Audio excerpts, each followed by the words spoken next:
Welcome to Saturday Showcase, presented by 5 Hour Energy. Senior Day here at PNC Arena for 4 of the members of the NC State Wolfpack as they welcome in the Louisville Cardinals as part of these teams' ACC regular season finale. Bubbles ballooning and bursting around college basketball today. Winners in this league, Miami, Georgia Tech, Syracuse, and Florida State. And still coming down to the wire, Virginia and Notre Dame. So glad you're here with us today. Mike Cousins and the former Virginia standout Corey Alexander. Glad to have you with us. So Corey, NC State, Louisville, what's at stake for these two? Well, both these teams are known now that they will be playing on Wednesday at the ACC tournament. NC State wants to have the highest seed possible, but Louisville, this is an opportunity for them to get what would be a quadrant 1 win on the road over a top team and be able to impress the NCAA tournament committee. And also for Louisville, they are one of the only 4 teams that have won 20 games over the last 15 seasons. David Padgett does not want to be the coach that lets them down on that one. Well, as of earlier today, Louisville went from the last 4 teams into the last 4 byes, so that's good for them. But that's the action around the rest of college basketball. Now they have a chance over the next 2 hours to help make their destiny even better. And one of the things for Louisville, and we'll see early, do they have a hangover over what they describe as a gut-wrenching loss versus Virginia at their home court, where the Cavaliers came in and ruined their senior night? So Virginia with a win over Notre Dame on its home floor. A nice way to finish the season for the Cavaliers. Helps to solidify the seeding picture for the ACC tournament a little bit. So for Louisville now, it's a 6 seed with a win and a 9 seed with a loss.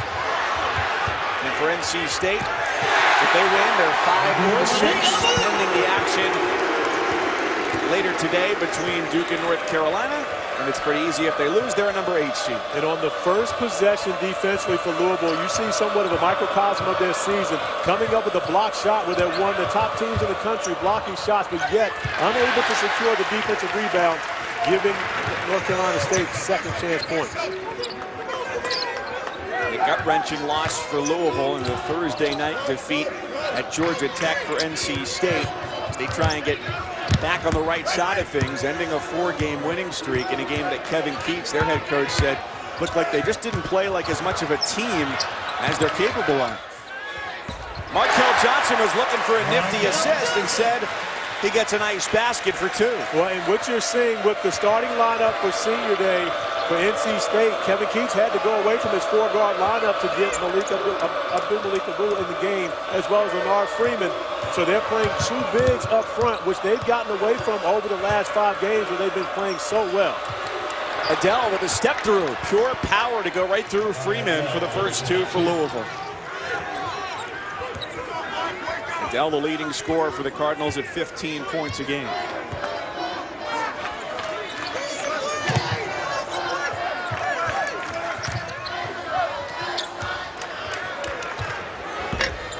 Just inside the 3-point arc and well off the mark for a boot. And both these teams want to be able to play fast. Louisville likes to do a lot of their damage in the paint with Spalding, and now Mahmoud coming up with the offensive rebound opportunity. David Padgett in very good spirits today when we saw him this afternoon, despite that difficult loss. But he and his players both very open about the fact that they made mistakes down the stretch in that game against Virginia, one they could have had against the number 1 team in the country, and they'll learn from it. Johnson with the rip, and he's hit hard from behind. Foul is called on Adele at the bucket.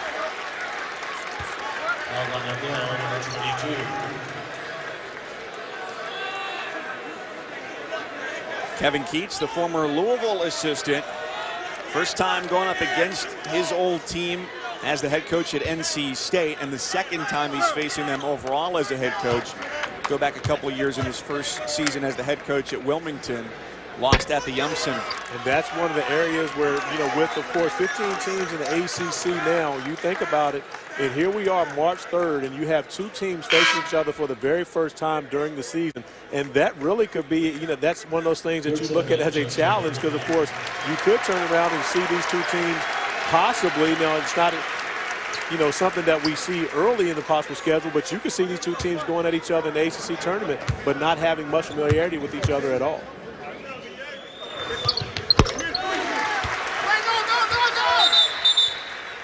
It's part of the fun of the bracket, especially with the ACC's tournament starting Tuesday in Brooklyn. And a nice round of applause there for Sam Hunt, the grad transfer who gets the start on senior day, and now Braxton Beverly is out onto the floor for the Wolfpack. But the only seeds that were decided coming into play today in the ACC tournament, 1 and 15. Virginia, of course, had long locked up the regular season title, and Pittsburgh had been at the opposite end of things. And you see a beautiful feed from Adele to Mahmoud over the top right there, off the screen and roll, and that's one of the staples of what David Padgett likes to do with offense and in the floor, almost a screen-to-screener where there's a back screen for Mahmoud after he sets the pick and roll. You mentioned that. That's really been, an area of the season. And Spalding, who is a great shot blocker, wanting to make sure that he doesn't allow Yurt 7 to see that go through, but you see on the screen and roll, Mahmoud, and actually there was no back screen on that one. He was so open that I thought someone had to have put a back screen on him, but that just honestly was just not great defense by NC State on that possession.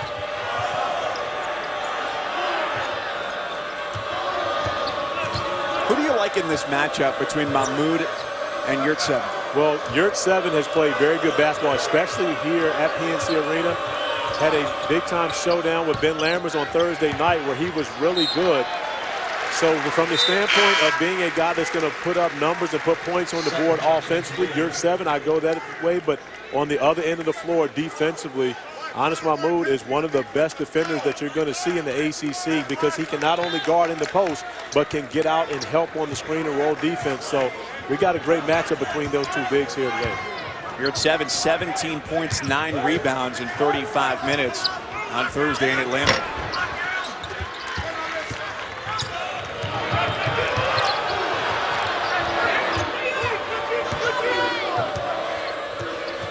It's Dwayne Sutton. The first minutes for him today, checking in for Ray Spalding for the Cardinals.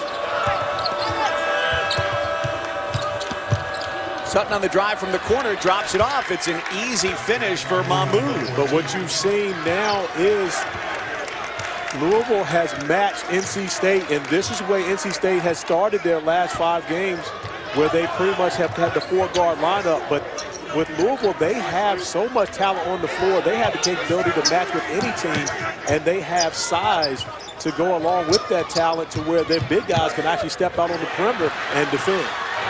Sutton gets the tip. He's ahead of the pack and finishes with 2 hands. And that play, and although he won't get credit for it, that was Anas Mahmoud who made that defensive stop happen. He didn't come up with the deflection, but because of his ability to get out on the perimeter and guard, he was capable of the stop for that.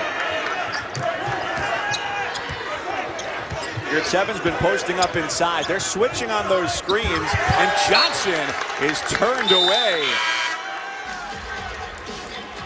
Louisville denied its 20th win.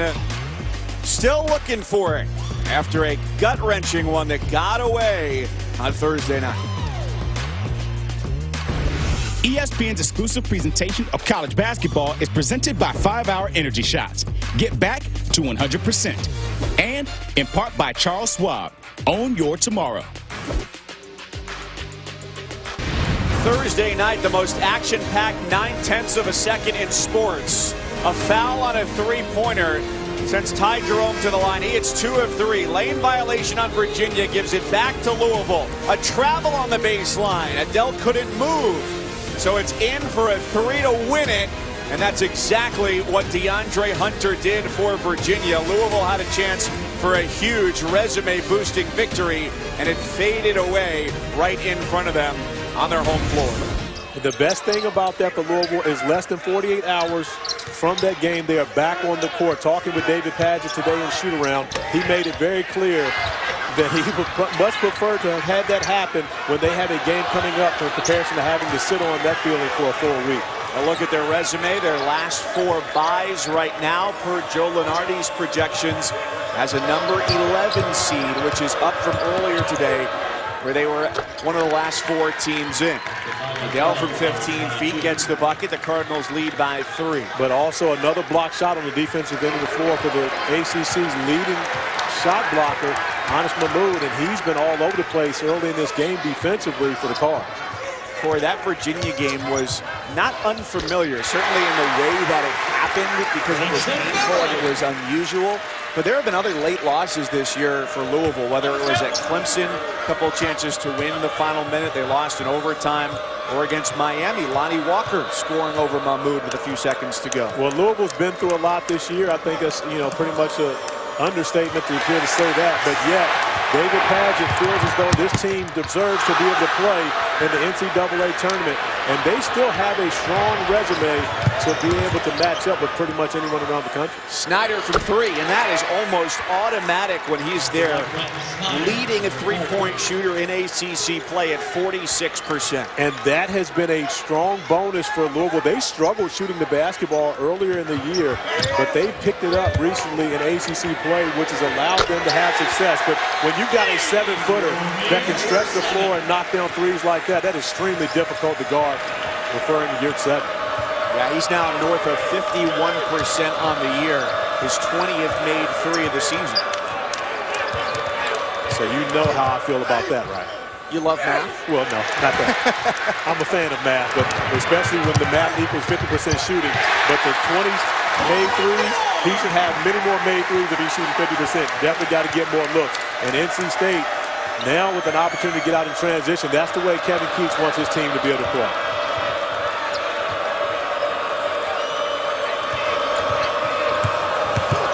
Snyder with Beverly on his hip, off balance, missed it wide into the hands of Al Freeman.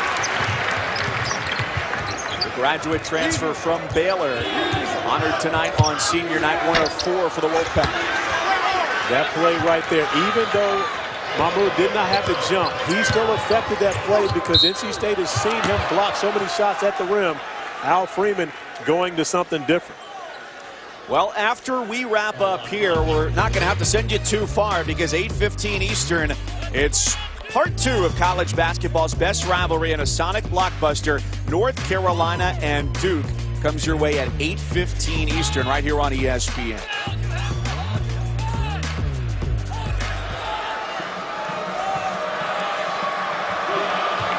Dell at the line, 78% on the season.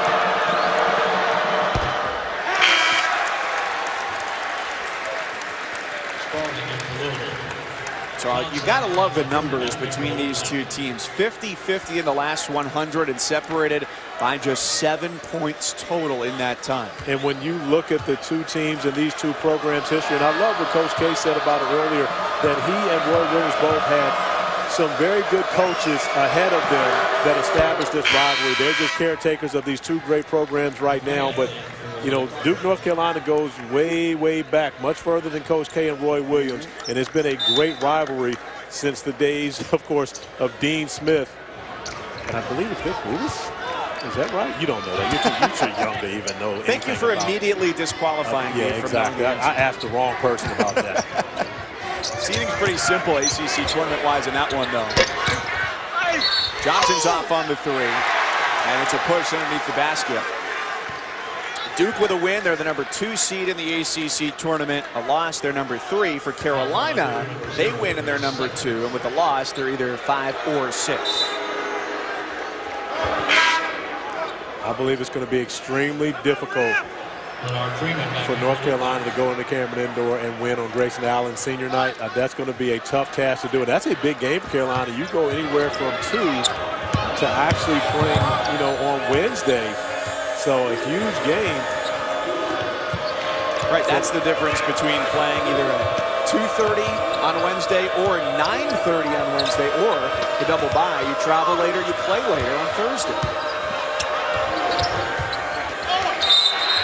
Spalding a little bit too much juice on the turnaround, and a foul under the basket. 11:43 to go. 2 touchdowns apiece for State and the Cards. an NCAA tournament resume in your first year? Well, it helps if you can knock off 2 number-2 teams. Then into the new year, a win against 19th ranked Clemson, a win at Carolina in overtime, and most recently over number 25 Florida State. 4 teams in the top 15, 5 in the top 25, doing that with 2 grad transfers and 2 freshmen, and they like where they are right now, projected as a 9 seed. Well, and the difference between these 2 programs right now is just that, those 5 top 25 wins. And when you think about what NC State's been able to do this year, when you look at, they beat Arizona when Arizona was number 2 in the country. They beat Duke when Duke was number 2 in the country. And, of course, they were able to get a number of quality wins here on their home court and that big win on the road at North Carolina. So that's the difference between the 2 right now. David Padgett's team, and forgive me, Mike, for saying this, their worst loss is Syracuse. And I know how that hurts you when that's considered a bad loss for Syracuse. It's certainly not been the most banner of years in Central New York. But David Padgett's Louisville squad, they don't have a bad resume. But the difference between the 2 is they don't have those quality wins that Kevin Keith's program has been able to go out and take care of this year.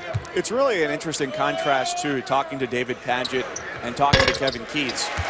When I spoke with Coach Keats, probably about 90 minutes before tip-off, he goes, here's where we are quadrant 1. Here's where we are quadrant 2. I know where all of our good wins are. David Padgett, on the other hand, he does no news reading, has no social media except for Instagram to follow what's going on in his own family, and sometimes will check a headlines app, and that's it. And you know I'm more so down with the Padgett with the Padgett style. That other stuff is way too much to keep up with. I get paid to do this, and I still don't understand what quadrant 1 and quadrant 2 wins are. So all of that is a bit confusing. I'm a more firm believer, just go out and play the game. You win, you take care of business. Would you think it's fair to call it new window dressing for the same old formula? I do believe that is the case. It's just different terminology than what we've seen before. Hey, how about that throwdown at the rim? Nice toss over the shoulder from McMahon to Spalding. And McMahon has really given Louisville great minutes this season. His ability to shoot the ball from the perimeter, but also has become a much better playmaker. And when you have guys like Spalding and Mahmoud on the interior, a lot of the times all you have to do is be able to get into the paint and find a way just to throw it up in an area where only your guy can get it. And with Spalding, Mahmoud, even with Williams coming off the bench, Louisville has a number of guys that can raise up over the competition to where only their guy can get the basketball.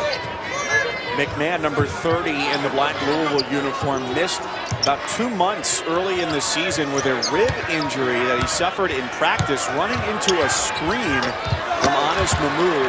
His rib collided with Mahmoud's waist, hip bone to rib.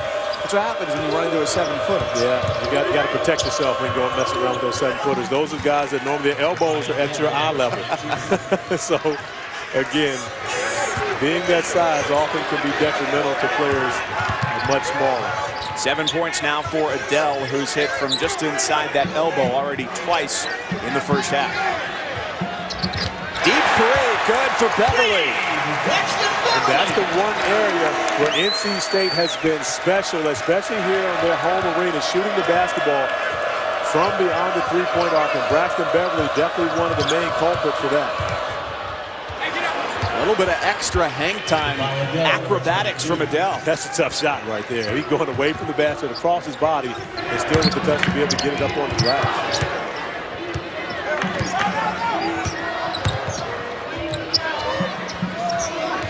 You're at 7, hand in his face. Nearly had his second 3 of the night go down.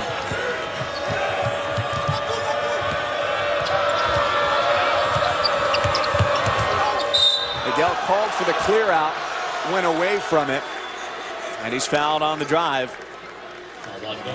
It's number 2 on Beverly. And Dang doing a great job attacking the rim on the first one. No foul on that one. A little bit of contact with the body control to be able to find the right spot on the glass. And then Braxton Beverly, you've got to take away his airspace, because when he gets looks at it, especially here at home, he's knocking him down.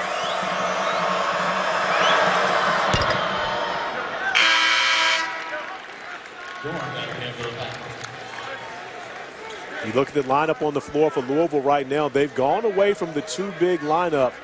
Although David Padgett did start Spalding and Mahmoud in the front court.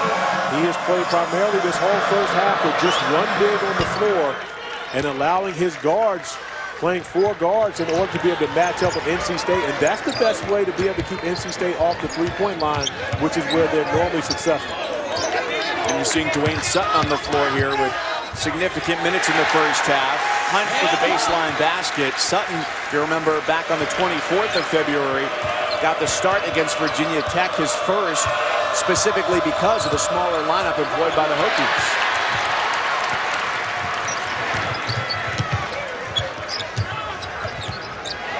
Freeman trying to shake Adele.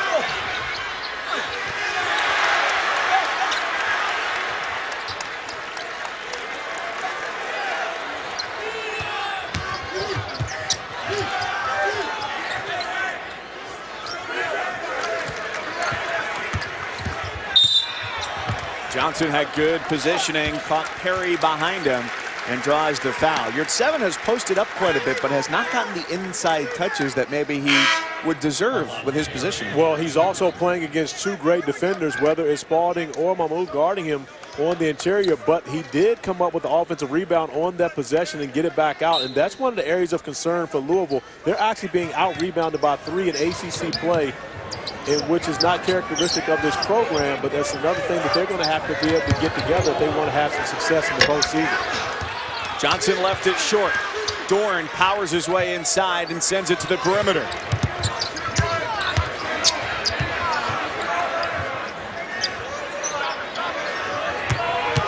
Dorn's got the mismatch.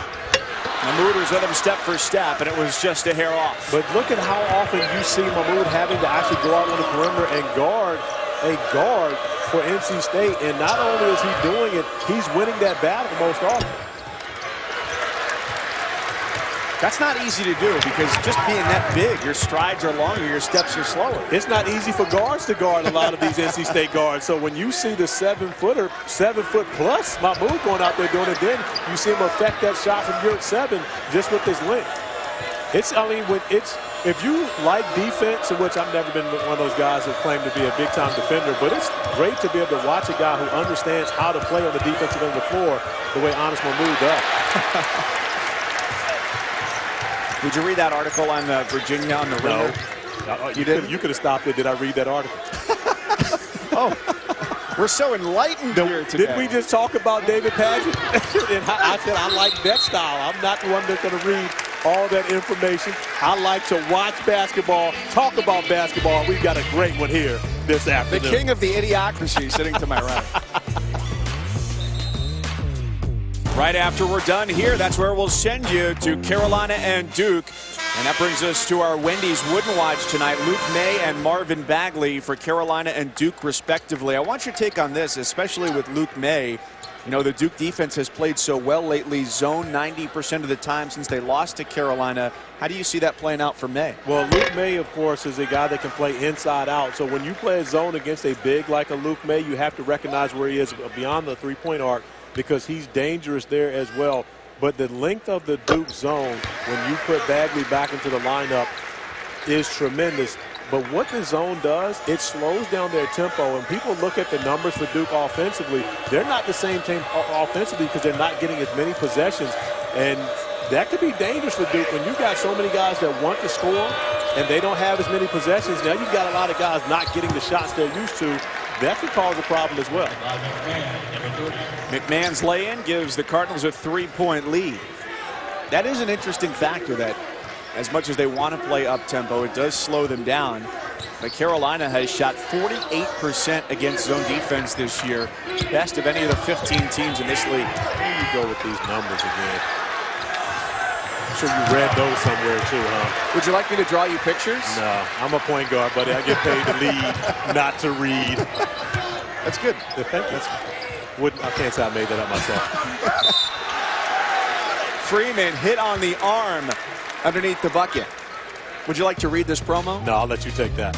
No, I'm not going to do it. You have to do it. Okay. So now we have coming up later at 10:15 Eastern on ESPN. It's more a Saturday showcase presented by 5 Hour Energy. UCLA travels cross town to take on USC with both teams on the tourney bubble. Of course, this is also available on the ESPN app. I said so casually. It's not as though I can't read. Well, I wasn't sure. You put me to the test, and so it's not my favorite thing to do. Yeah. 3-point game. You're at PNC Arena with the foul on Spalding for Louisville, his second, and some time on the bench with David Padgett. We got Bill Walton on the call tonight. I'm sure he'll be doing something. He'll probably doing some philosophy reading. I'm sure he'll share something, in Walton's world with us as to what he's read today. Now, I will say that most likely will have nothing to do with basketball, but yeah, great entertainment. If my memory serves me correctly, tonight is going to be the best of Walton's world. And what Dave Pash tweeted, this is not verbatim, but I think close to what he said was, pray for me. So, we're with you, Dave. That's a great feed right there by the man. Mahmoud couldn't handle it one-handed, battling with Freeman. Sixth turnover for Louisville. Johnson soars and sends it off the window, guarded by the 7-footer. But the last time those two matched up, Mahmoud threw it out of bounds. That time Johnson changing a bit of trajectory on that shot in order to be able to get it over the 7-footer's wingspan. Big versus big. Freeman backs away, and the foul is on the floor. No! Okay, it is a foul on the floor, and that's against McMahon. Markel Johnson, who has been spectacular for the Wolfpack since his return. An opportunity to get to the rim again, remembering what Mahmoud did to his last shot, this time going high off the glass. And no, Mike, that's not a floater. That's called a giant killer. There's a difference. He's the player from the Forest City going into the trees. How do you like that? Okay. Against a giant. Right. Which would make live it a giant in the forest. Yeah, okay. We're on the same page. We're close. We're close. It only took us 14 and a half minutes. I mean, how many Saturdays now? Too many. Okay, there you go. Too many Saturdays and 14 and a half minutes. So here comes a substitution. Snyder is back into the game, replacing McMahon, who just picked up the foul. And it's Johnson at the line. What a season it's been for Markel Johnson, who was suspended earlier this year. Back in December. Charges against him that were dropped in his hometown of Cleveland, and came back to action against Virginia. They went 4-3 without him, but they are certainly better with him on the floor, leading the ACC with almost 8 assists a game. Yeah, now that he's gotten 75% of their games, he can be counted in the ACC stats, and once he was able to do so, immediately became the ACC's assist leader and also third in steals. But more importantly, he gets everyone in positions and gets shots for the scorers on this floor. 2 to shoot, hence the wayward attempt, and it's a shot clock violation. And the biggest possession defensively that we've seen from NC State yet today, and that was a struggle for them on Thursday night, guarding Georgia Tech in the half court. So Kevin Keats has to be happy with the defensive effort he's seen from his team, especially on their half-court defense. Is it any surprise that NC State gets better defensively when LeVar Batts is out on the floor? No surprise at all on that one, but are they as good offensively, especially shooting the basketball from beyond the arc, as Al Freeman finds his way to the rim and is able to muscle that one in over top of the Louisville defense. 30-second timeout for Louisville, and we'll be right back. 30, don't go anywhere. Healthy crowd here tonight in Raleigh. We welcome you back to the ACC on ESPN inside PNC Arena. Mike Cousins, Corey Alexander, Joe Lenardi, as of right now, has 9 teams from the ACC into the field. Louisville, 19-11, trying to bolster its resume. And who knows what the latest iteration of bracketology will bring later tonight, after Syracuse picked up a win at home at the Carrier Dome.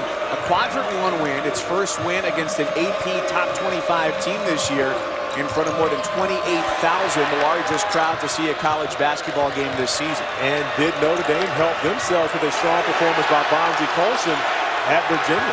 2 to shoot. Strong box outs under the rim. Freeman might try and go coast to coast, around and out. Now Liddell with a chance to do the same. Johnson couldn't get out of the way. The foul's his first. The crowd doesn't like it, but they do have to enjoy a 2-point home team advantage. Champ week, and you've got a really brutal schedule, Corey. Starting tomorrow, you have to go into the sun. Yeah, that is brutal. Showing up at Florida Gulf Coast for the Atlantic Sun. And meanwhile, on Tuesday, it'll be the New York Life ACC tournament. Boston College, Georgia Tech, Syracuse, Wake Forest, and Notre Dame, Pittsburgh, your opening round action. That's what we know right now. This game and then the final game of the regular season, Duke, North Carolina, which follows us, 8:15 Eastern right here on ESPN, will determine the final seeding of that tournament. Isn't that what we've known all year? Virginia's at the top, Pittsburgh's been at the bottom, and then the 13 teams in the middle will just kind of figure it out one day. And that day will be today, but probably won't happen, of course, until about 10:30 this evening. But you certainly didn't expect that NC State and Clemson would be where they are, given their respective spots in the preseason poll at 12 for the Pack and 13 for the Tigers. Well, honestly, NC State, I think, has been a bit of a surprise. Clemson wasn't a surprise. With the talent that they had and the year that they had last year, I think you would expect to see them come back and have a strong season. At least I did. Sure. Because I watch basketball. I don't read about it. I'm watching. You see what I'm saying? The eye test, Mike, is big in this game. I'm going to need to see a psychologist at halftime here. I wonder if it's a 20-minute halftime today. But, you know, it's talking to Kevin Keats, too. He said it's fair to make the comparison between what he did as a prep school coach at Hargrave Military Academy, where he was from 2003 to 2011, to what he's done this year, where you take guys, you have them for 1 year. Now, granted, he's going to have these players, this group, longer than 1 year, but you have to make them win in 1 year, and he's been able to do that here. And he says that's part of what he loves, is being a teacher and being able to make that curriculum really condensed just in your preseason practice, and then see how it works once you get on the floor in November. Yeah, and I spent a lot of time with Kevin Keats when he was actually coaching at Hargrave and around him, and the style of play that he has brought to NC State is very similar as to the way that he played while he was at Hargrave. So it's not something that is rare to him, but that intensity that he has on the sidelines and that they bring not only to practice but shoot-arounds, where they're actually have full shoot-arounds, now we can get after them, practice and compete. And you see Coach Keats at Hargrave for 2 separate stints. Actually went away and was an assistant coach at Marshall at one point. But, you know, 2 NCAA tournaments at UNC Wilmington, had a great game against Virginia last year. Remember Tony Bennett saying there's no team in the ACC that plays that way, and here you are a year later, there is a team in the ACC that plays that way because you had that coach in the ACC. He went 12-6 in conference play in his first year at Wilmington and had a chance to pick up 12 conference wins here this year. You're at 7 straight away. Nails the three-pointer. And for the record, Mike, he did inherit 2 sophomores, one in Markel Johnson and another in Amir Yurtseven, that are pretty good players that have made this a little bit easier transition. It certainly has. Johnson with a hammer pass down court, and Doran foul on the way out. But the turnovers for Louisville has really hurt them. They continue to play well on the defensive end of the floor, but off the turnover, you see Markel Johnson, and that's pretty much just dropping a dime as Doran was trying to drop the hammer. B.J. King having no parts of being on that side of the highlight. If that pass would have led to a basket, I think it might have had a chance to spread around Twitter as much as the LeBron behind the back between the legs dribble did the other day. Do you see that? Of course I did see it. It was all over everything. You know, and the thing is, and that's one of those plays that when you make a great play in basketball, very seldom did you try to do it. It's just one of those things that happens. LeBron, he was trying to split the pick and roll behind the back, which isn't that rare, but the fact that it just goes perfectly between his teammate Tristan Thompson's leg, that's pretty rare. Right, the odds of that were basically 0. No, not 0. Not 0. So you haven't read enough to know that the odds of it being 0 can't be the possibility, because it did happen, which would at least have to make it 0.1. I've been taken to school. I thought it was spring break. Goodness. Here's Perry. Pocket pass from Mahmoud. Out of bounds with 8 to shoot. Coming up on our Alfa Romeo halftime report, Reith Reese, Seth, and Jay Will. We'll take a look at games around the ACC, how it's impacting teams on the bubble, and a first against Bill Self. Not a great game on the scoreboard for the Jayhawks today. Disappointed in Jay Will today. He's making half-court shots in all these arenas, and he gets to go home to Duke, and he can't hit the half-court shot? I mean, come on. But you had a student that did it today. Which makes it even worse for Jay Will. I want to see you do it. No. One dribble, strong to the rim for VJ King. And just like that, when they get shots at the basket, Louisville is able to convert. Found themselves in a tie, yet they have, the turnovers, which have really hampered them here in the first half, shooting the ball great from the floor.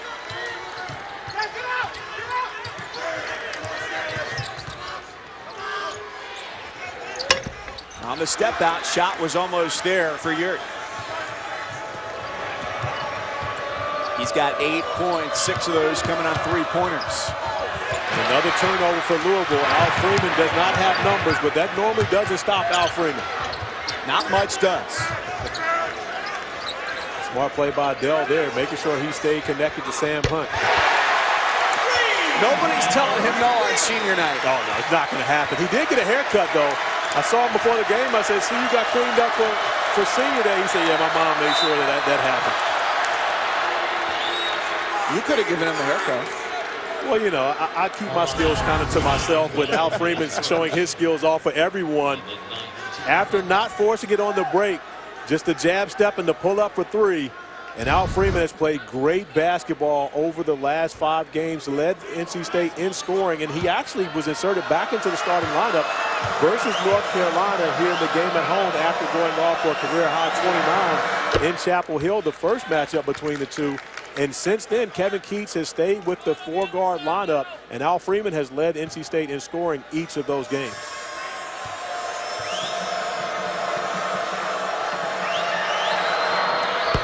And going a little bit smaller, talking about senior day, Keats said, look, we got 4 guys who are outgoing as their final home game today, and especially with Leonard Freeman and Abdul Malik Abu, 2 guys who have in some ways sacrificed their playing time for the greater good of the team because they don't fit as much into the scheme that Keats has gotten to be successful for NC State. Dorn with 5 to shoot, had it altered by Adele, and a chance for 1 shot here before the half.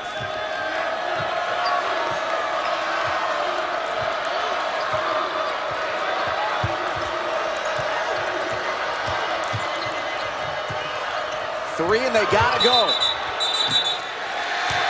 King is called for the travel, 2.3 for the Wolfpack.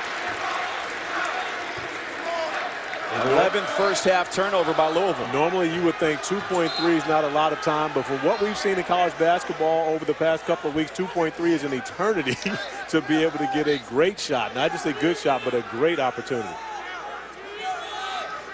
It's almost 3 times as much as was left on the clock at the end of the game on Thursday night.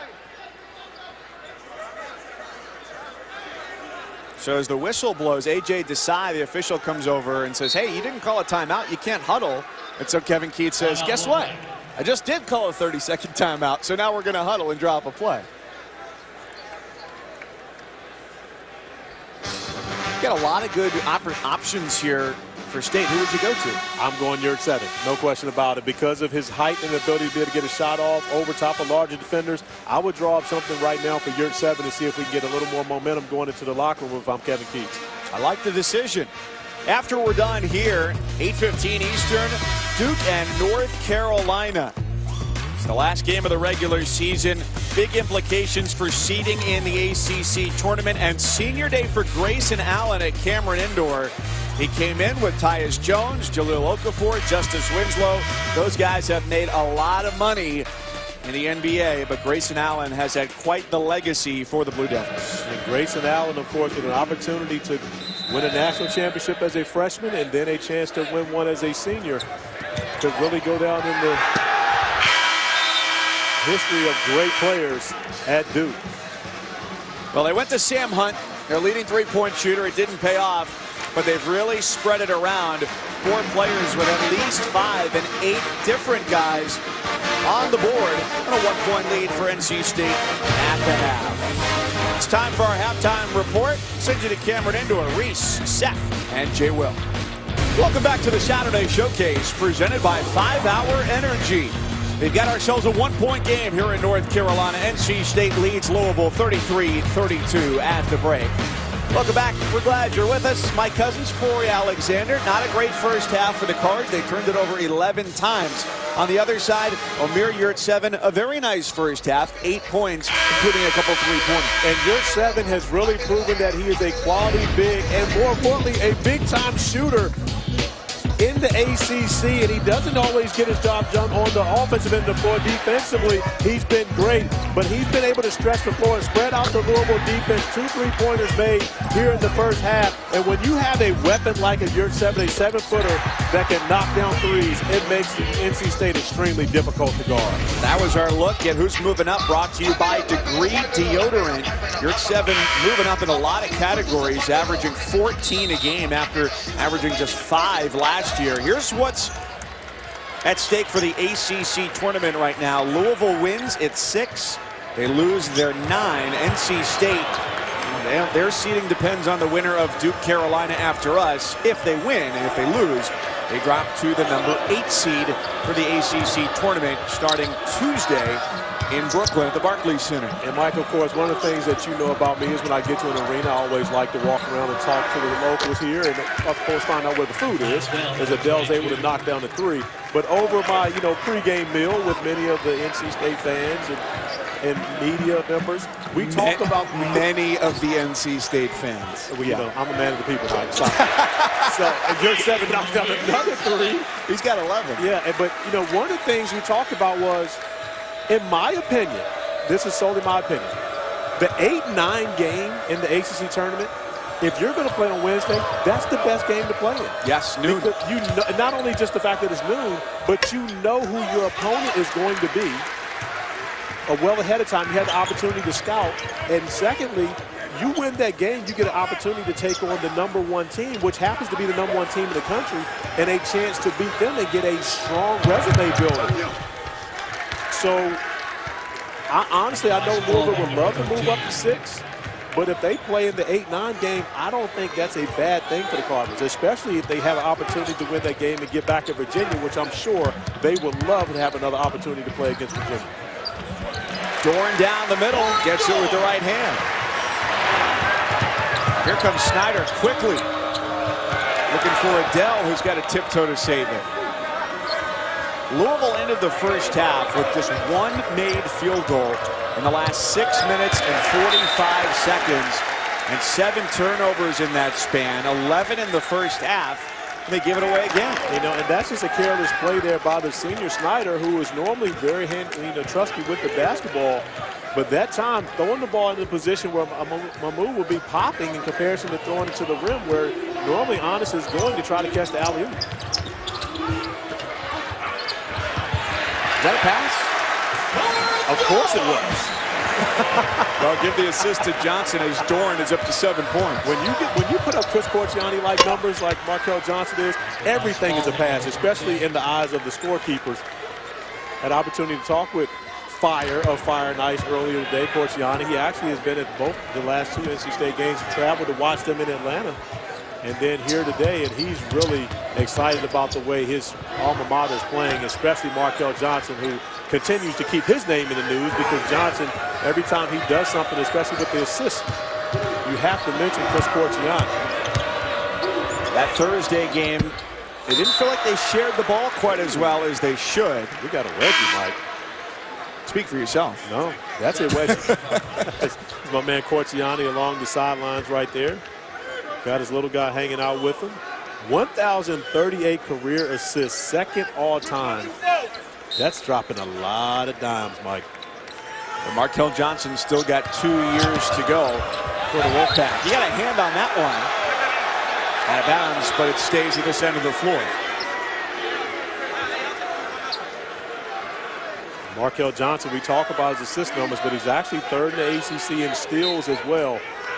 So not just getting it done on one end of the floor, and I think he's been the biggest difference maker for NC State this season. When he returned from the suspension, he put everyone in their rightful place, allowed Braxton Beverly to play off the basketball, become a shooter again, allowed Al Freeman to become more of a scorer and not have to worry about facilitating, and got this NC State offense back into the situation they needed to be. Freeman adeptly finishes with the left hand. Nice switch at the last second. And early in ACC play, Al Freeman relied way too much on the jump shot, but this is the true Al Freeman that we're seeing right now. His ability to attack the basket and keep the defense, you know, on their heels, because he's a double threat to drive the ball to the rim as well as knock down the three.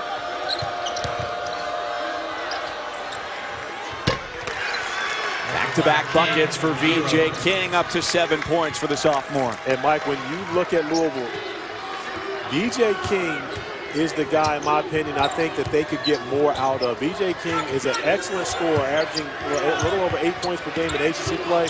He should be a guy that's averaging about 15 points per game. He's that good. Former McDonald's All-American, came in ranked number 23rd in the ESPN 100.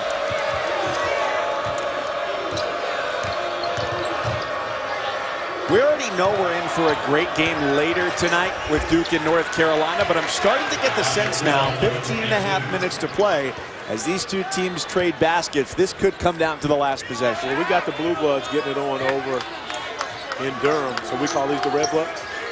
No? Yeah? We'll go with that? Both teams red. Okay. Fair enough.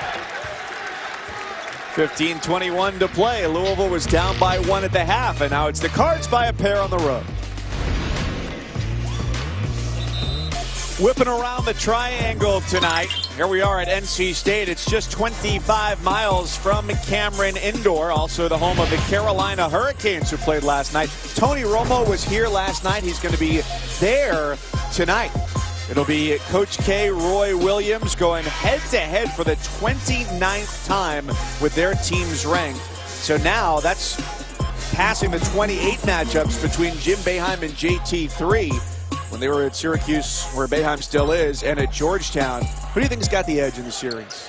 In the Carolina in the series? Current K-Roy series, when they meet as ranked teams? I believe it's 15-13. Oh, I can't get anything past you. Well, you know, again, I don't read, but I watch a lot of SportsCenter and I watch a lot of College Game Day. I see this stuff before I come in.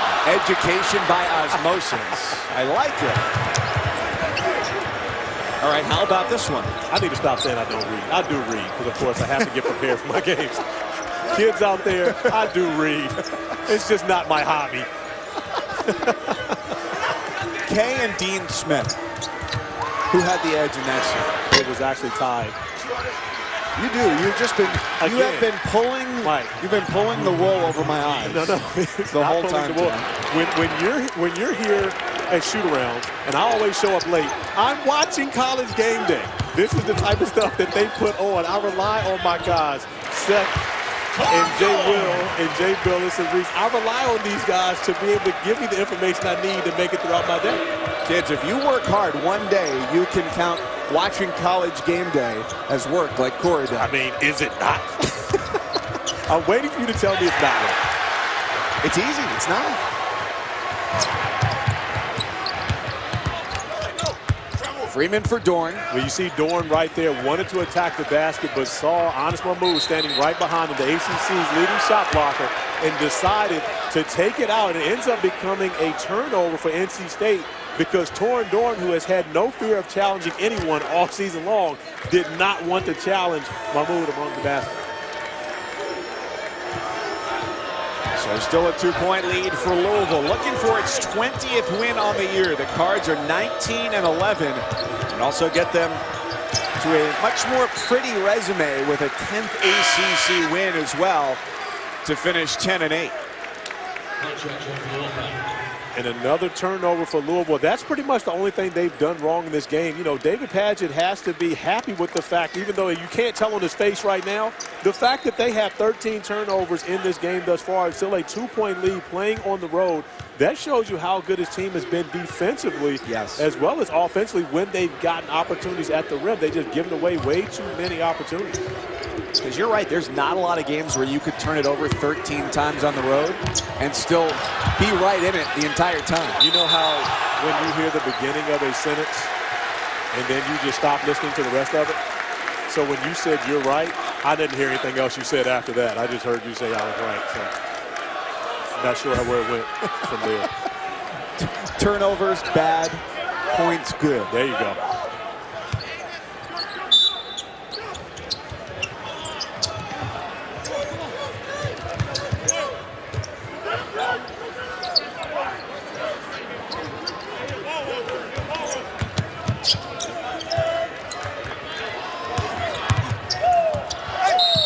Hilliard 7 on the floor here for the Wolfpack as he gets a breather. And Freeman able to create something on his own with the foul against Adele, his second. And a crafty move there by Al Freeman, recognizing Adele did a very good job defensively.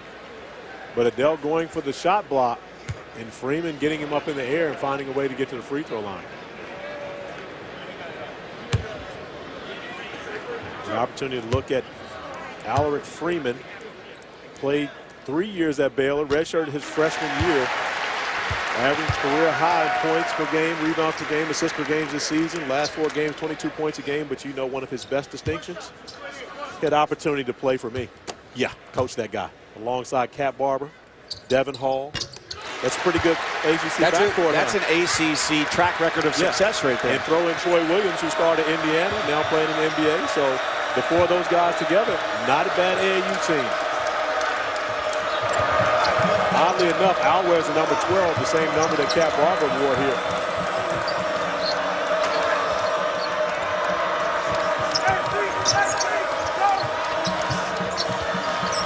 King was looking for Adele. It's another turnover, and the frustration is evident on Padgett's face and certainly with Adele after a difficult game with a couple big mistakes from him on Thursday night. And the even bigger reason for the frustration, you're playing with 4 guards on the court. If there's any one time you should be able to handle the basketball, it's when you have 4 guards. NC State's doing a great job handling the basketball. They're not turning it over much at all. And you would expect better from Louisville when they have their 4 guards in the lineup. Great feed. Abu fouled on the way up by Mahmoud. Holding down the 5 spot with your 7 on the bench, and they give it right to him. And a great seal and great entry pass to be able to get Abu an opportunity at the rim versus Mahmoud. I don't believe that would have actually been a foul call had the basket gone in. That was more of a result type of play. Not that there wasn't a foul or contact. I believe the officials would allow that one to play on if Abu had made the layup.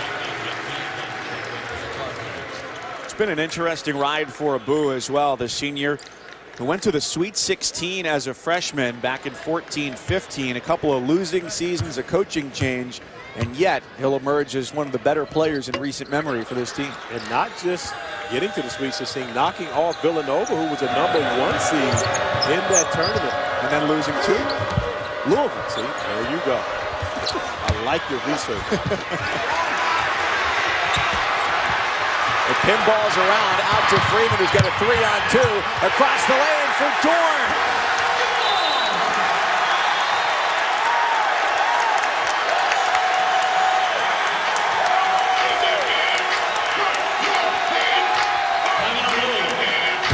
Turning defense into offense. The Wolfpack, Al Freeman, getting out in transition, finding Torin Dorn, who gives the Pack the 3-point lead. Major bubble implications later tonight, 10:15 Eastern on ESPN. More of the Saturday Showcase brought to you by 5 Hour Energy. UCLA, first 4 out right now. They won the first matchup at the beginning of February, and USC has rattled off 4 straight to get into the last 4 in. That game on ESPN, 10:15 Eastern tonight. Mike Cousins and Corey Alexander back here with you at PNC Arena in Raleigh, North Carolina. NC State a 1-point lead at the half. Louisville took the lead, and now the Wolfpack have grabbed it back by 3 with fewer than 12 minutes to play in the final game of the regular season for both of these teams. And another turnover, or near turnover, coming out of the timeout. I'm sure there's nothing that could frustrate Coach David Padgett even more, but yet he has a chance to talk it over with his team, trailing by 3. Round 2, first meeting of the season at the Smith Center. It was a UNC 4-point win. And And it comes your way 8:15 after this one is over. 15 turnovers tonight. It's almost 1/3 of the possessions the Cardinals have had. They've turned it over, and yet it's still a 3-point game. And Corey, their lineup has played a factor into why they look like a team that really is not very familiar with one another. Well, Louisville's a team that is usually playing 2 bigs on the floor, but to match NC State, David Padgett has gone to a lineup where he's playing with only 1 big. And you would think with 4 guards on the floor, it would help them handle the basketball better, but it really has hampered them. It seems to be a bit, but the turnovers, 15 already in this game, and when you're shooting 53% from the field, you want to get more shots. You can't continue to give away opportunities, especially in a game that, and we talked with Coach Padgett beforehand, I mean, this is pretty much as must-win as you can get, especially when you look into the eyes of the NCAA Tournament Committee. They need this win to be able to come out and play as well as they have, but yet have 15 turnovers is probably a lack of focus. I'm not sure if it has anything to do with the hangover from their last game, of course, we know ended in a way that we haven't seen much in college basketball. And a chance for a berth per BPI, a win for them into the NCAA tournament, 100%. They lose 16% off of that if they don't come away with a win. Now, Coach Padgett said really there doesn't seem to be any hangover, any residual effects. A really hard practice yesterday. But you never know what's going on upstairs for all the players. You really don't, and you see the resiliency of this team. They actually were blown out at Duke, were able to come back and get a win against Virginia Tech. So he's talked about how his team has been through so much and bounced back from so many things this year. This is just another obstacle, but yet the environment that they're in, the situation that they're in right now, and a situation that's pretty much a must-win, you have to be focusing on the task at hand. They've done so with everything except for handling the basketball. Freeman doing that well. Found Hunt across the floor for a 3.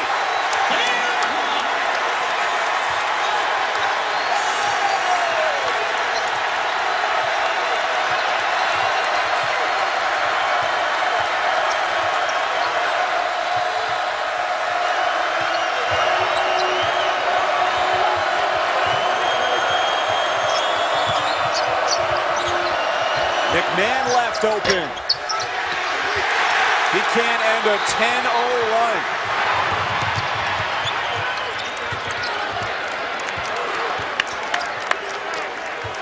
Now with Markel Johnson on the bench, Al Freeman actually becomes the primary ball handler as he's able to make a beautiful feed before, and now finding another 3-point shooter. Braxton Beverly lines it up, knocks it down.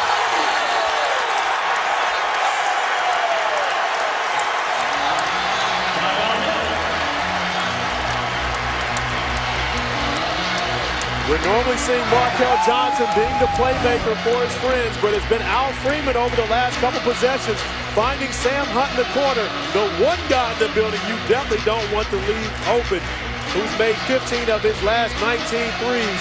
And then Al Freeman caught in traffic, finding Braxton Beverly, who buries another 3, back-to-back threes for NC State, as they have now gotten out to a 13-0 run to take an 8-point lead. Corey, it just looks like the Cardinals have been caught out of position those last 2 shots. The help side defender was scrambling very late to get over. Well, and it really was, but the one thing that you don't want to do when you're playing against NC State, especially as Freeman is attacking the paint, and you have a guy like Ray Spalding or Honest Mahmoud, as David Padgett has gone back to his 2 big lineups, allow Al Freeman to go against the shot blockers. Don't leave Sam Hunt. The way he's shooting the basketball right now, especially in this building, that is easy pickings for Hunt along the perimeter. And you know where he's going to shoot it from. 90% of his shots have been threes this year. Yeah, he made a 2 in this game, which you didn't even say anything about it. It needed a little more emphasis because that's a rare occurrence. Nice save by Dorn under the basket. Crowd on its feet at the last whistle. And Freeman wanted continuation. He doesn't get it. The call is on the floor. Now Freeman recognizing an advantage he has going to the basket. As an offensive player, you never worry about the guy in front of you. You're looking at what's behind him. and he sees Mahmoud doesn't have a chance to get over there in time to be able to affect his shot. So Al Freeman keeps his foot on the gas pedal trying to get to the rim. Scoring-wise, Freeman hasn't had a great night. He's 3 for 10 with 10 points. But adding to his total, 5 rebounds, 5 assists, making his impact felt another way. And that's where he's grown, especially since Kevin Keats has gone to the 4-guard lineup. Al Freeman has become much more of just a scorer and is helping his team make winning plays. Nearly lost the dribble off his thigh.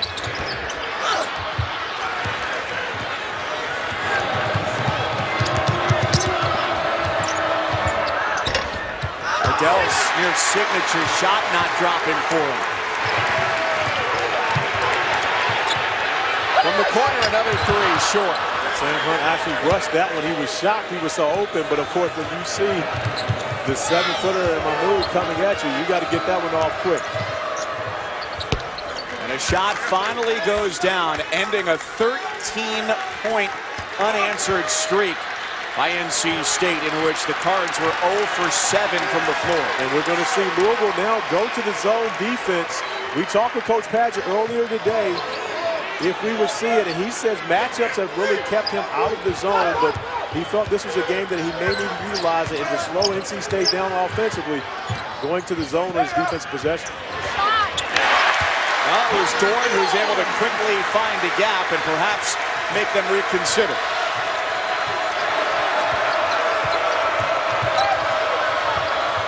Snyder, quick trigger, and he's got the answer to make it a 6-point game. And you said reconsider. We just saw Coach Padgett yell out one. I'm not sure if he's going to switch to defense right now.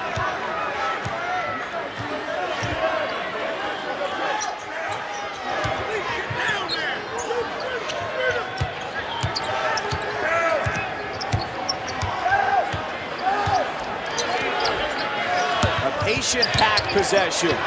Dorn got stuck, and it's Beverly from the wing for 3.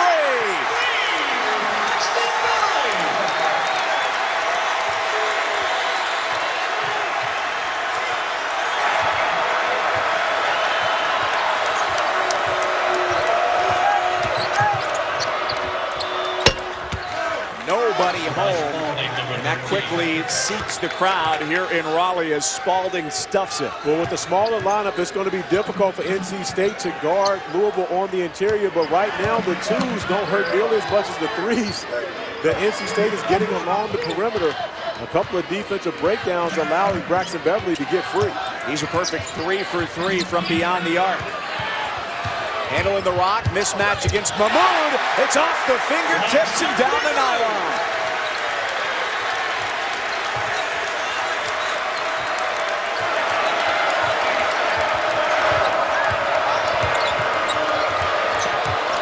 Nearly another turnover. It's one dribble and into the basket for Adele. But as this game winds down, it's not time for Louisville to be able to trade baskets. At some point, they've got to be able to hunker down to get some stops versus NC State. But this is the type of offense that the fans here at PNC Arena have come accustomed to watching from NC State, especially over their last 10 games or so.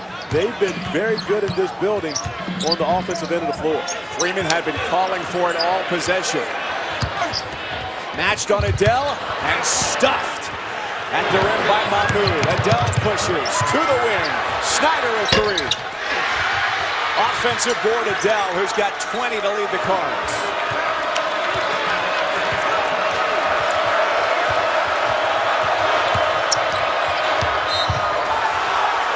Snyder had Mahmoud at the opposite side of the lane. He could get rid of it or go with it. A keeper, he's going to the line. And a 7-point game. ESPN's exclusive presentation of college basketball is presented by 5-Hour Energy Shots. Get back to 100%. Despite 20 points from Dang Adele, Louisville in need of a win here closing out the regular season has turned it over far too much for their liking. Meanwhile, NC State behind Al Freeman, Torrin Dorn, Braxton Beverly, and Omer Yurtseven. 4 players with at least 10 points trying to finish out the regular season with its 21st victory of the year. And that balanced scoring has really been what Coach Keats has seen from his team. over the last stretch, going into the game against Georgia Tech on Thursday, they had actually shot over 50% from the floor for 5 consecutive games. And that's just a byproduct of taking good shots. And they've done the same thing here, especially in the second half versus the Louisville defense has allowed them to be able to build up to the 6-point lead. What's really been interesting to watch, too, with the Wolfpack on offense, Markel Johnson running the point a lot in the first half. It's been Al Freeman quite a bit. 6 assists today with no turnovers, and that's a season high for him, 6 assists. And, you know, Markel Johnson actually was injured on Thursday. He had a shoulder injury, and he was actually landed on his shoulder. And he didn't play the end of that game versus Georgia Tech. And if you look at the stretch right now where NC State has been able to stretch this lead out a bit, they've done it without Markel Johnson on the floor. And he's the guy that's really been their leader over the last, 11 or so games. So they're actually being even more productive with Johnson on the bench.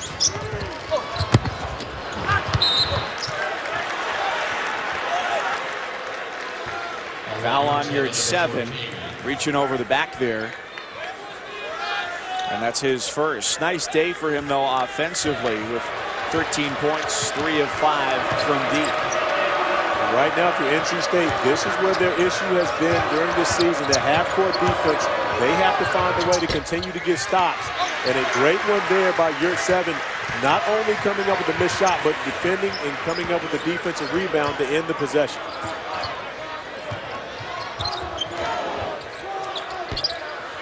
You like that shot? No, and Kevin Keys doesn't like that shot. And the reason I say that, because if they do have one guy that is a culprit of often trying to take hero shots, it is Al Freeman. He's played very well under control in this game, but he is a natural scorer. And at times he will go out outside the offense and take shots that they don't need, especially when you consider time to score. Perry from deep. A much-needed three-point shot to cut the lead to 2.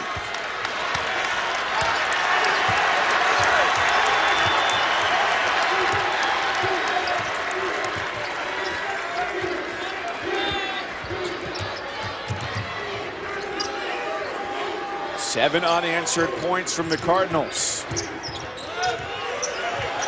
Dorrington to shoot, working on Sutton.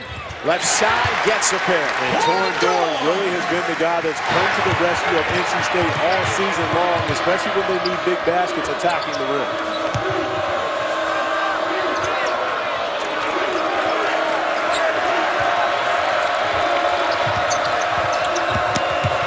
Snyder trying to do a lot of it himself. You're at 7, stuffs it right back down. And we talk about Spalding and Mahmoud and how good of the shot blocking team Louisville is, but we don't often mention the fact that your 7 averages closest to 2 blocks a game for NC State as well, especially during ACC play. So a big stop defensively again for NC State. Timeout for the Wolfpack, a 4-point lead and a chance to set their strategy for the home stretch. Previously on 8 Miles Apart. The Tar Heels take down the Blue Devils 82-78. Looks like we made it. We keep it in the family, 'cause that's the way it's supposed to be. Sunny days are here again. Having fun until the end. Looks like we made it. Mike, do any of these graphics do the internet look familiar to you? Full House. Full House? Yeah. Yeah, that's from the 80s. And you were born in what year? 89. Okay, in 89, let me see. In the last 100 meetings when we look at this North Carolina-Duke matchup, but when you look back at the 80s, do you know who was playing in that matchup in the 80s? Please school me, Corey. Well, I'm going to tell you there's a guy that goes by the name of the Greatness, His Highness, His Airness. His logo is on the jersey of the uniform. He was playing in the 80s. James Worthy at North Carolina. Our own Jay Billis was playing for Duke in the 80s, as was Johnny Dawkins, one of the Duke all-time greats. But the fact that you were born in 89 might have depressed me a little bit. Where were you then? 89? I was in my, let's see, that was my sophomore or junior year of high school. I could boogie in 89 too, just in case you were wondering. Yes, I could boogie in 89. Well, that game, Duke Carolina, is going to be another classic. Markel Johnson missed the three. Yurt 7 wisely sends it back out. It's not so much about seeding because both of those teams right now are looking at number 2 seeds in the NCAA tournament, but it's about respect and bragging rights for a long time once this season's over.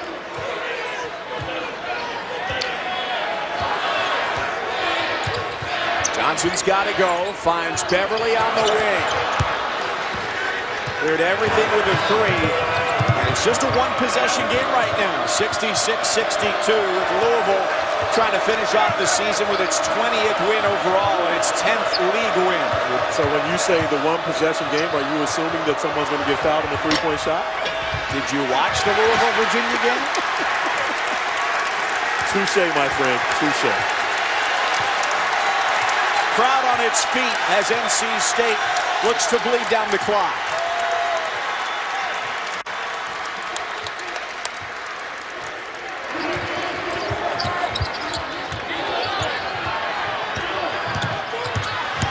Johnson right to the bucket. He's got 2. Nobody stepped in front.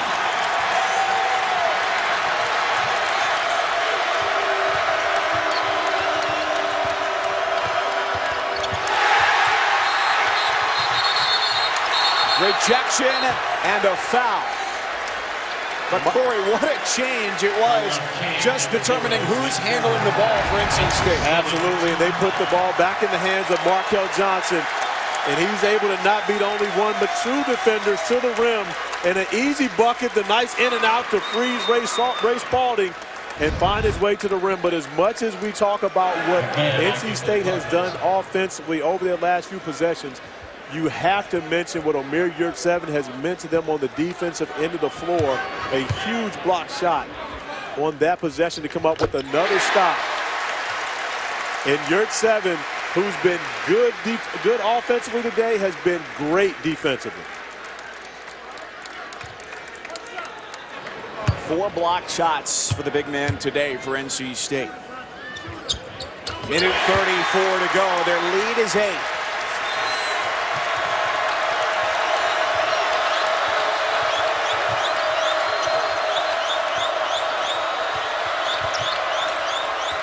And Spalding goes over Yurt 7. Nice move by Spalding on the block there, but as this game starts to dwindle down, you've got to speed up the pace of NC State. And there's the pressure. Loose ball on the floor, fight for it. Jump ball is the call. And the ball stays with the Wolfpack on the alternating possession. And a nice play there by Quentin Snyder. Does a great job with the run and jump. No one for NC State communicating at all with Torn Doran, letting him know to watch his back. And near still there by Snyder. Timeout, Wolfpack. NC State takes a timeout with 1:09 to go. When we're done here, we will send you to Duke and Carolina, the big game following 8:15 Eastern tip-off. And later tonight, SportsCenter on ESPN after UCLA and USC with Bucci and Anderson. We'll bring you highlights from Rockets and Celtics as Houston goes for win number 15 in a row. Post-game from North Carolina and Duke. Jay Billis will be live on SportsCenter to break it all down. And a full recap from the NFL Combine of the top quarterbacks with the draft 8 weeks away. SportsCenter tonight after college hoops and also on the ESPN app. So you mean to tell me when I'm watching SportsCenter, I've got to watch stuff about the NFL draft for the next 8 weeks? It's only 8 weeks. It's 2 months if you want a smaller number there. It makes it sound better. All I need to know is who the Cowboys are taking. That's it. NC State with a win will be either the 5 or 6 seed. That depends on the outcome of Duke Carolina. A loss, they're automatically 8. And Louisville coming into this game could have been 6, 7, 8, or 9. But with earlier results will be either 6 or 9. Well, I know Louisville does not want to lose this game.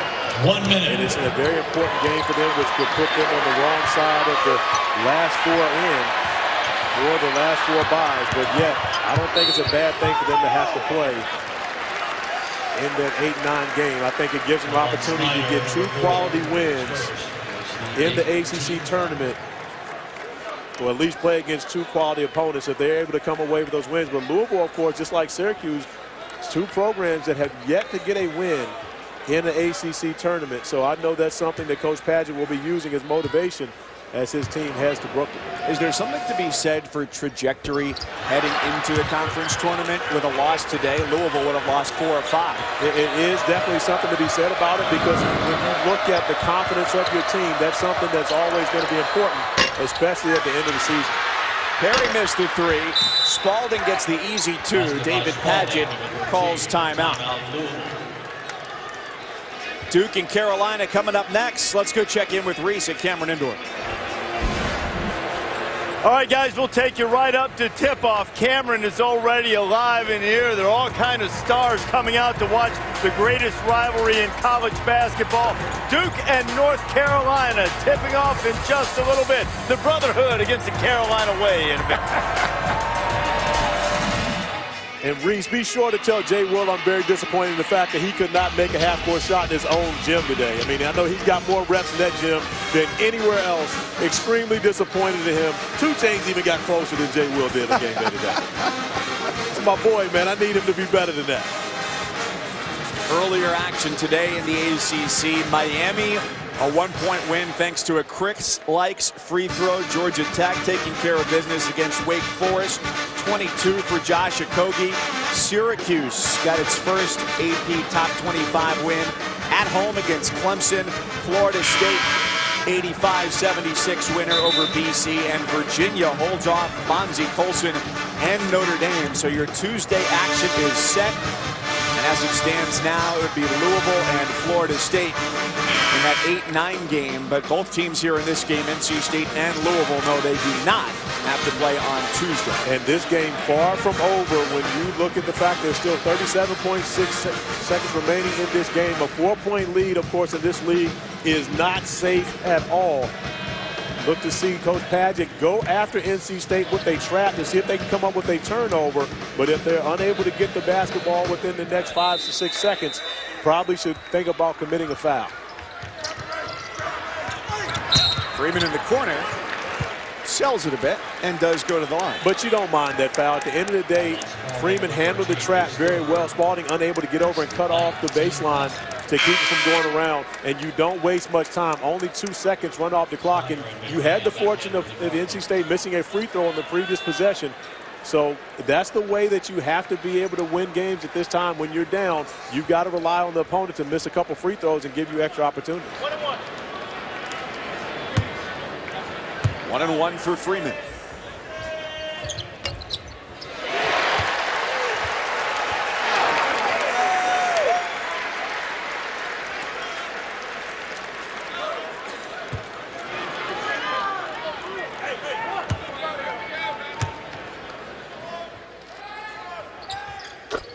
.72-66 with 35 seconds left.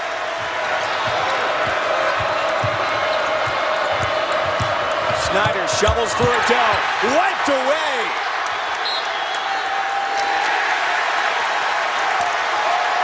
Fifth block of the night for Yurt-7, and it couldn't have come at a bigger time. And Yurt-7's biggest contribution to this game has been defensively. He's knocked down 3 3-pointers, and they were all important, but the 5 block shots defending the rim for NC State has been tremendous, and Yurt-7 has changed his focus to making sure his team gets stops instead of points. Inside of 2 minutes to play in regulation. So Bert Smith and Lamar Simpson go over to the monitor to check who last touched the ball as it went out of bounds. See Yurt-7 come up with the block, but there is a scramble going out of bounds. You see Markel Johnson going in after the basketball. From that angle, it's going to be tough to see. And it was originally called in favor of NC State. Not sure there's enough evidence there to overturn that and take the basketball away from the Wolfpack.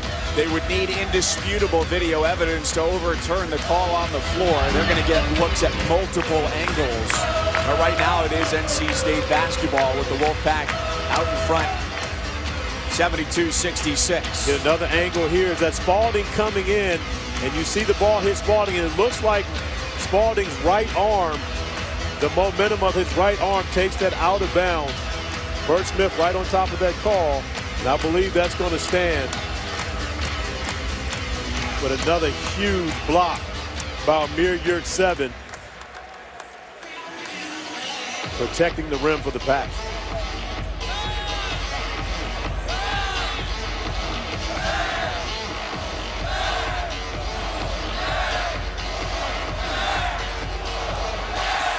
(72-66) NC State out in front of Louisville. Torin Dorn with 15 today for the Wolfpack, 13 each for Yurtseven and Braxton Beverly, and a dozen for Al Freeman with 6 assists today as well. That's a huge factor that might go a little bit ignored on the box score. Well, and Louisville has turned the basketball over 15 times this game, Mike, but they've been able to play for about the last 5 to 6 minutes without a turnover.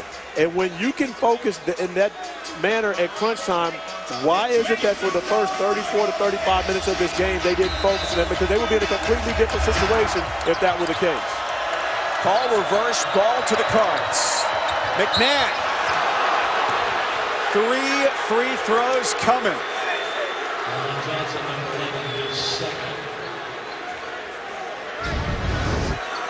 And McMahon just making a smart play. Markel Johnson jumps. You see McMahon move in a little bit, but there is contact as he tries to get that shot off. And it's a small thing and extremely difficult to do as a player. But for Johnson there, you pretty much just have to stay on the floor and make McMahon shoot over the top of him.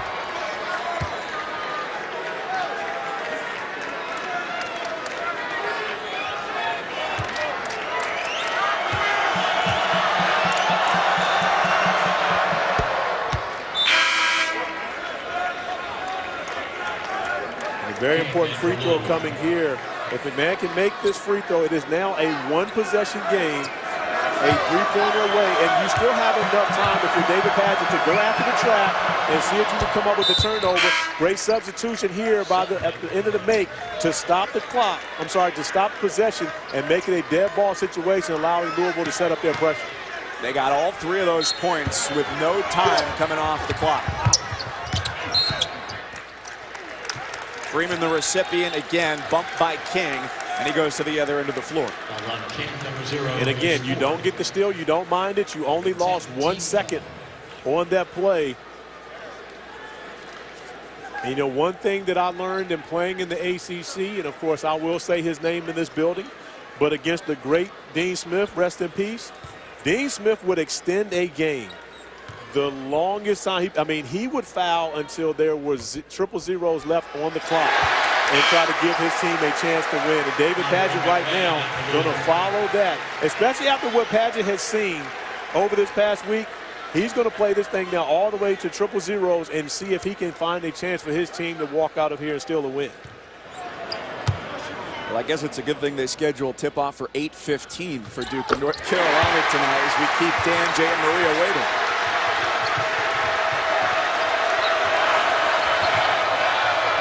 Snyder, the senior, the pride of Louisville. For McMahon, another try from 3, well off the mark, snared by Perry. From the corner, a 3, no, off back iron. Another opportunity, McMahon for 3. Back iron, no good, and the clock stops with 0.8 of a second left as NC State gets the ball and a chance to seal a victory. And give NC State's defense credit. Although they were unable to come up with a defensive rebound, they contested each of those three-pointers the right way. And you see the dejection on the face and the body language of the Louisville Cardinals simply because they recognize how important this game was for their NCAA tournament chances. And it just puts that much more pressure on this team having success when they get to Brooklyn.